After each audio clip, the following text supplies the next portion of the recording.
এক গ্রামে একসময় একটা ছোট ছেলে তার মায়ের সাথে থাকতো। তারা খুব গরিব ছিল। ছেলেটা খুব সুদর্শন এবং অত্যন্ত বুদ্ধিমান ছিল। তার যখন বয়স বাড়ল, সে আরও বেশি সুদর্শন এবং বুদ্ধিমান হয়ে উঠল। তবে তার মা সব সময় বিষণ্ণ থাকত। একবার ছেলেটা তার মাকে জিজ্ঞেস করল, মা, তুমি সব সময় বিষণ্ণ থাকো কেন? মা উত্তরে বলল, সোনা, একজন জ্যোতিষী আমাকে বলেছেন যে যার তোমার মতো এরকম দাঁত থাকবে সে খুব বিখ্যাত হবে। তখন ছেলে জিজ্ঞেস করল, তুমি কি সেটা পছন্দ করবে না যদি আমি বিখ্যাত হই? এসো, এই ঘরে এসো। কোনো মা চাইবে না যে তার ছেলে বিখ্যাত হোক।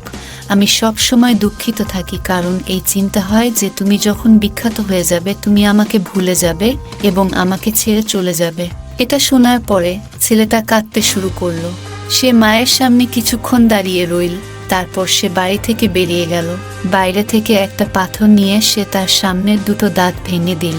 তার মুখ থেকে রক্ত বেরোতে শুরু করলো। মা ঘরের ভেতর থেকে বেরিয়ে এলো এবং এই কাণ্ড দেখে অবাক হয়ে গেল। মা জিজ্ঞেস করলো, খোকা, এটা তুমি কি করলে? ছেলেটা তার মাকে উত্তরে বলল, মা, যদি এই দাঁতগুলো তোমার কষ্টের কারণ হয় এবং তোমাকে বিষণ্ণ করে তোলে, আমার এগুলো চাই না। এদের কোনো দরকার নেই আমার কাছে। আমি তোমার সেবা করে এবং তোমার আশীর্বাদের দ্বারা বিখ্যাত হতে চাই। আরও কার্টুন দেখার জন্য এবং এর পরের পর্বটি দেখার জন্য এই চ্যানেলটিকে সাবস্ক্রাইব করুন।